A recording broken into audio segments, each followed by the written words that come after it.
Hello friends, welcome to savage point. நான் உங்கள் as case. நீங்கள் இந்த டாப்பிக்கில் எதை பற்றி பார்க்க போகிறோன்னா, ஒரு மிகப்பெரிய ஃபேமஸ் ஆக்டர் கரியர் கிராஃப்டில் வந்து பார்த்தீங்கன்னா நல்ல நல்ல படங்களாக கொடுத்து வந்திருப்பாரு. பட் திடீர்னு ஒரு ஃபால் டவுனில் போயிருப்பாரு. அந்த ஃபால் டவுன்லேருந்து மறுபடியும் ரெக்கவர் ஆகி ஒரு தரமான மாஸ்டர் பீஸை ரிலீஸ் பண்ணி கம்பேக் கொடுத்த படங்கள்லாம் என்ன, அந்த ஆக்டர்ஸ்லாம் யார் அப்படின்னு தான் இன்றைக்கி இந்த வீடியோவில் நம்ம பார்க்க போகிறோம். நம்ம சேனலில் ஒரு மிகப்பெரிய எதிர்பார்ப்பு இருந்து அட்டர் ஃப்ளாப்பான படங்கள்லாம் என்னன்னு சொல்லிட்டு நேற்று ஒரு லிஸ்டிங் பேசியிருந்தோம். ஸோ அந்த ஒரு வீடியோட எண்ட்லேயே இந்த மாதிரி இந்த டாபிக் வேணாலும் மறக்காம கீழே கமெண்ட் செக்ஷனில் மென்ஷன் பண்ணுங்க நிறைய பேர் கேட்டிருந்தீங்க. அதனால தான் இன்னைக்கு இந்த வீடியோ நம்ம பார்க்க போறோம். ஸ்கிப் பண்ணாம ஃபுல்லா பாருங்க. சரி, வாங்க நம்ம வீடியோ ஃபுல்லா போகலாம்.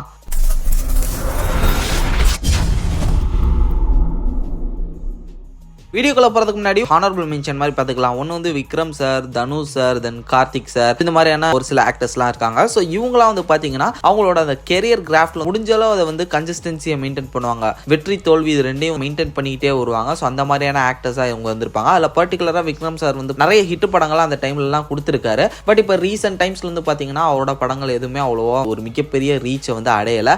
இருமுகன், பத்தியன்றதுக்குள்ள, அதுக்கப்புறம் வந்து இப்போ ரீசெண்டாக வந்த தங்கலான் கூட வந்து பார்த்தீங்கன்னா ஒரு மிக்ஸ்ட் ரியாக்ஷன் தான். மகான் வந்து ஓரளவு கமர்ஷியலா ஒரு நல்ல பிலிமா வந்தது. பட் அது ஓடிடியில் வந்தது. இது மாதிரியான ஒரு சில விஷயங்கள்லாம் காம்ப்ளெக்ஸா இருக்குன்ற காரணத்தினால தான் இந்த ஆக்டர்ஸ் இந்த லிஸ்ட்ல நம்ம சேர்க்கல. இவங்களை தவிர்த்து மற்ற ஆக்டர்ஸ்ல யாருன்றதை இன்னைக்கு இந்த வீடியோவில் பார்க்கலாம். நம்ம லிஸ்ட்ல 9வது இருக்கிறது சிவகார்த்திகேயன். ஸோ சிவகார்த்திகேயனோட ஸ்டார்டிங் கரியர்ல இருந்து நல்ல படங்கள் தான், ஒரு நல்ல ஒரு கமர்ஷியல் ஹிட்டான படங்கள் தான் வந்துட்டு இருந்தது. ரஜினி முருகன், வருத்தப்படாத வாலிபர் சங்கம், எதிர்நீச்சல், இது மாதிரியான நல்ல படங்கள்லாம் வந்துட்டு இருந்தது. பட் அதுக்கப்புறம் வந்து பாத்தீங்கன்னா ஒரு சில ஃபாலும் அவருக்கு வந்து போச்சு. அதுல வந்து மிஸ்டர் லோக்கல் பெரிய ஃபால் அப்படின்னு சொல்லலாம். ஹீரோவும் வந்து பாத்தீங்கன்னா ஒரு பெரிய ஃபால் தான். அதுக்கப்புறம் அந்த ஒரு ஃபால்ல இருந்து தேத்துறதுக்குன்னு வந்த படம் தான் வந்து டாக்டர். லைட்டா தேத்துச்சு. அந்த டாக்டர் படத்துக்கு அப்புறம் மறுபடியும் டான், பிரின்ஸ், அதுக்கப்புறம் அயலான்ஸ், இது மாதிரியான டவுன் ஃபால்ஸ்லாம் வந்தது. ஒரு சில படங்கள் மிக்ஸ்டு ரியாக்ஷன் இருந்திருந்தாலுமே அவ்வளோ பெரிய கரியர்ல ஒரு இம்ப்ரூவ்மெண்ட் இல்லாத ஒரு படங்களாக தான் இருந்தது. தென் அதுக்கப்புறம் வந்த படம் தான் மாவீரன். ஸோ அந்த ஒரு மாவீரன் படம் வந்து பார்த்தீங்கன்னா ஓரளவு ஒரு நல்ல கமர்ஷியல் ஆக்ஷன் ஃபிலிம் தான். பட் நிறைய பேர் அந்த கதையை, அந்த ஒரு சூப்பர் ஹீரோ கான்செப்ட் அவங்க ரெகக்னைஸ் பண்ணல. பட் இருந்தாலுமே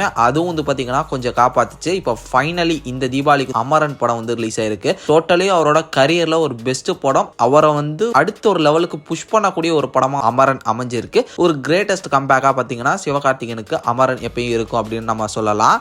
நம்ம லிஸ்ட்ல 8வது இருக்கிறது ஆக்டர் ஆர்யா. ஆக்டர் ஆர்யா பொறுத்தவரைக்கும் நல்ல படங்கள்லாம் பண்ணியிருக்காரு. பட் இருந்தாலுமே இப்போ ரீசெண்ட் ஒரு 5 or 6 இயர்ஸ்ல பேர் சொல்லிக்கிற மாதிரி அவருக்கு எந்த விதமான படங்களும் இல்லை. டெடி ஓரளவு ஒரு டீசெண்டான ஒரு படம் சொல்லலாம். மகாமுனின்னு ஒரு படம் வந்தது. வாசுவும் சரவணனும் ஒன்னா படிச்சவங்க வந்தது. இது மாதிரியான ஒரு சில ஹிட் படங்கள்லாம் கொடுத்திருந்தாலுமே அவரோட கெரியர்ல அவர் அடுத்த ஃபார்முக்கு போற அளவுக்கு ஒரு மிகப்பெரிய படமே வரல. ஸோ இப்படி ஆடியன்ஸ் முன்னாடி நார்மல் ஆக்டர்ன்ற மாதிரி இருந்த ஒரு கேரக்டர் வந்து பார்த்தீங்கன்னா சார்பட்டா பரம்பரைன்ற ஒரு படம் வந்து மொத்தமா அவரோட கரியரே வேற மாதிரி தூக்கி நிறுத்திருச்சுன்னே சொல்லலாம். அப்பேற்பட்ட ஒரு மிகப்பெரிய கம்பேக் ஆர்யாவோட பிலிமோகிராஃபில இருந்தது. பட் அதை வந்து ப்ராப்பரா யூஸ் பண்ணிக்காம அதுக்கப்புறம் அரண்மனை 3 இது மாதிரியான ஒரு சில படங்கள்லாம் நடிச்சு மறுபடியும் அந்த ஒரு மிகப்பெரிய கம்பேக்கை சரியா யூஸ் பண்ணிக்காம போயிட்டாரு. பட் இருந்தாலும் ஆர்யாவுக்கு ஒரு கிரேட்டஸ்டான ஒரு கம்பேக்கா சார்பட்டா பரம்பரை கண்டிப்பா இருக்குன்னே சொல்லலாம்.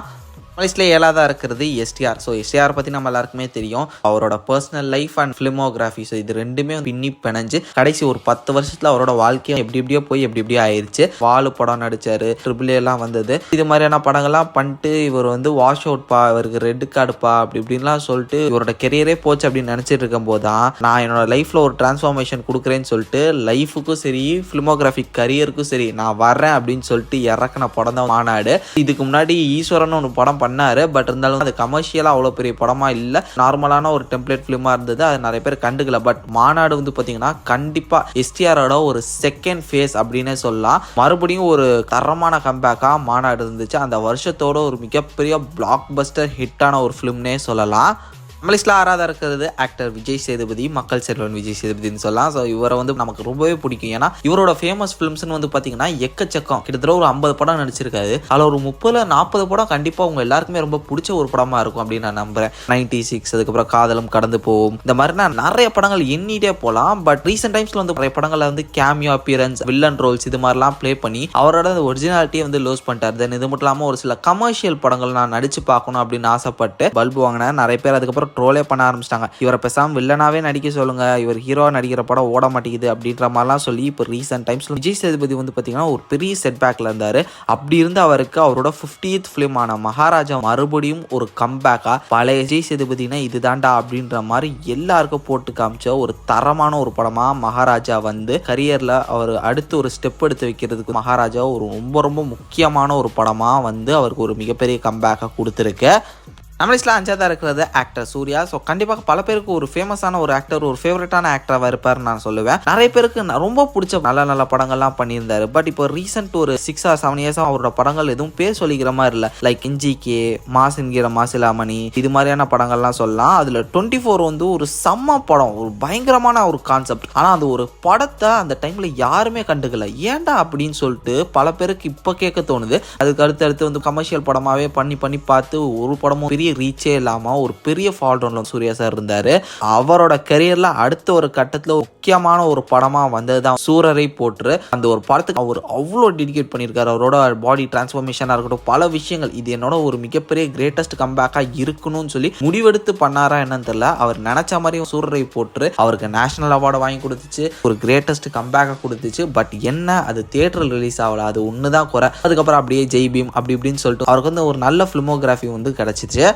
நம்ம லிஸ்ட்ல 4ஆவதா இருக்கிறது ஆக்டர் அஜித் குமார். இவரோட ஃபிலிமோகிராஃபியில் வந்து பார்த்தீங்கன்னா நல்ல ஹிட் படங்களும் இருக்கு, ஒரு சில ஃப்ளாப் படங்களும் இருக்கு. பாதிக்கு பாதி அப்படின்னு சொல்லலாம். அந்த மாதிரி வச்சிருந்தாலும் ஒரு நல்ல ஃபேன் பேஸ் இருக்கக்கூடிய ஒரு ஆக்டர் இவர். இதனாலே ஒரு மினிமம் கேரண்டிப்பா அப்படின்ற மாதிரியான ஒரு பக்கா மாஸ் ஆக்டரும் கூட. இவரோட ப்ரீவியஸ் ஃபிலிம்ஸ்லாம் வந்து பார்த்தீங்கன்னா அசல், ஏகன் அது மாதிரியான படங்கள்லாம் வந்து லைட்டா ஒரு டவுன்ஃபால்ல வச்சிருந்தது. அந்த டைம்ல தான் இவரோட 50th ஃபிலிமான மங்காத்தா ஒரு தரமான ஒரு பிளாக் பஸ்டரா மிகப்பெரிய ஒரு கம்பேக் படமா அமைஞ்சிச்சு அஜித் குமார். ஸோ இப்போ வரையும் பல பேர் மங்காத்தான்னு சொல்ற மாதிரி அது வந்து ட்ரேட்மார்க் செட் பண்ண ஒரு படம் அப்படின்னே சொல்லலாம். அந்த அளவு ஒரு ஃபேமஸான பெஸ்ட் கம்பேக்னே சொல்லலாம் அவருக்கு.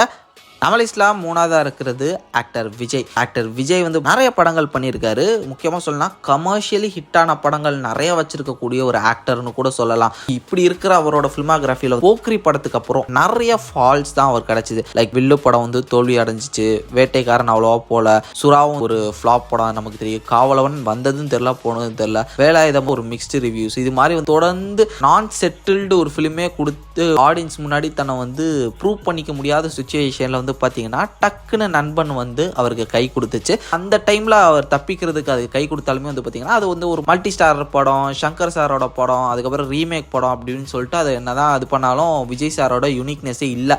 அதுக்கு அடுத்து அதே வருஷம் வந்த படம் தான் துப்பாக்கி. அது இப்போ வரையும் பலரும் ஏற்றுக்குவாங்க. அதுதான் விஜய் சாரோட ஒரு கிரேட்டஸ்ட் கம்பேக். ஒரு மிகப்பெரிய ஃபால்ல இருந்து ஒரு ஆக்டர் எப்படி வரணும் அப்படின்றது ஆக்டர் விஜய்க்கு மட்டும் இல்ல, மற்ற எல்லாருக்கும் ஒரு உதாரணம் துப்பாக்கி தான். அதனாலதான் இப்போ வரையும் துப்பாக்கின்ற ஒரு படம் செம ஃபேமஸான ஒரு படமா இருக்கு. ஸோ அதுக்கப்புறம் ஆக்டர் விஜய் சாருக்கு ஃபிளாப்ஸும் வந்திருக்கு, ஹிட்ஸும் வந்திருக்கு. பட் இருந்தாலுமே ஸ்டில் கிரேட்டஸ்ட் ஒரு கம்பேக் கொடுத்து 100 கோடி கலெக்ட் பண்ண ஒரு படம். இது மாதிரி பல விஷயங்கள் அந்த டைம்ல பண்ணுச்சு துப்பாக்கி. அதனால கண்டிப்பா விஜய் சாருக்கு ஒரு கிரேட்டஸ்ட் கம்பேக் ஃபிலிம்ன்றது துப்பாக்கி தான். நம்ம லிஸ்ட்டில் 2ஆவதா இருக்கிறது ஆக்டர் கமல் சார். ஸோ கண்டிப்பாக நம்ம எல்லாருக்குமே ரொம்ப பிடிச்சிருக்கும்னு நான் நினைக்கிறேன். ரொம்ப ஃபேவரட்டான ஆக்டராக தான் இருப்பார் கமல் சார். ஏன்னா சினிமா அப்படின்றதுல மிகப்பெரிய ஒரு பங்கு அவருக்கு இருக்குது. அப்படிப்பட்ட ஒரு ஆக்டர் விஸ்வரூபம் 2க்கு அப்புறம் எந்த ஒரு படமும் வந்து நடிக்காமல் போயிட்டாரு. அரசியல், பிக் பாஸ் அதுன்னு போயிட்டு அவர் வந்து ஒரு ஆக்டராகவே ஒரு 4-5 வருஷம் பல பேர் மறந்துட்டாங்க. விஸ்வரூபம் 2வும் அவ்வளோ பெருசாக போகல, விஸ்வரூபம் 1ம் கமர்ஷியலி ஒரு ஹிட் படம் ஆகலை, பாபநாசமும் வந்ததுன்னு தெரியல போனது தெரியல. இது மாதிரி லாஸ்ட் ஒரு 6 or 7 years வந்து பார்க்கும்போது பெரிய பெரிய படங்கள்லாம் இல்லாமல் வந்து ஒரு பெரிய டவுன்ஃபால்ல தான் இருந்தார். அப்படி இருந்து அவர் விக்ரம்னு ஒரு படம் வந்து மொத்த இண்டஸ்ட்ரியும் ஆட்டிருச்சுன்னே சொல்லலாம். தென் இது மட்டும் இல்லாமல் இந்த ஜென்ரேஷன்ல இருக்கக்கூடிய ஆடியன்ஸ்க்கும் கமல் சார்னா யாரு அப்படின்றத வந்து நிரூபிச்சு அவரை இப்போ ஒரு ஆக்டிவ் ஆக்டரா மாறுறதுக்கு ஒரு முக்கியமான காரணமா இந்த ஒரு படம் இருந்திருக்கு. கண்டிப்பா விக்ரம் படம் வந்து கமல் சாரோட ஒரு கிரேட்டஸ்ட் கம்பேக் அப்படின்னே சொல்லலாம்.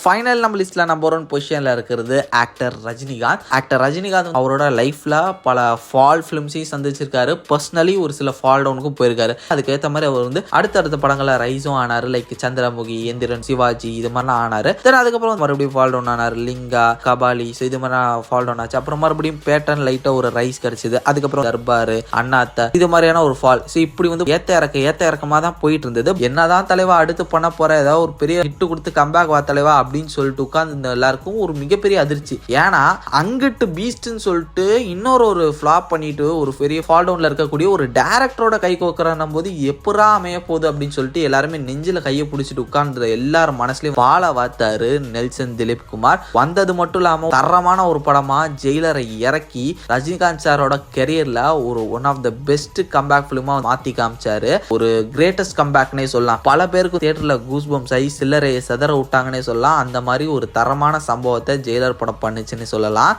ஓகே ஃப்ரெண்ட்ஸ், இந்த வீடியோ உங்களுக்கு ரொம்பவே பிடிச்சிருக்குன்னு நினைக்கிறேன். ஸோ இதே மாதிரி தொடர்ந்து நிறைய இன்ட்ரெஸ்டிங்கான வீடியோஸ் பார்க்கறதுக்கு மறக்காம நம்ம சேவேஜ் பாயிண்ட்ஸ் எல்லாம் சப்ஸ்கிரைப் பண்ணி அந்த பெல் ஐக்கான ப்ரெஸ் பண்ணிக்கோங்க. அடுத்த ஒரு இன்ட்ரெஸ்டிங்கான வீடியோலாம் நாளைக்கு மீட் பண்ணுறேன். அது வரைக்கும் tata bye bye, take care from A Square.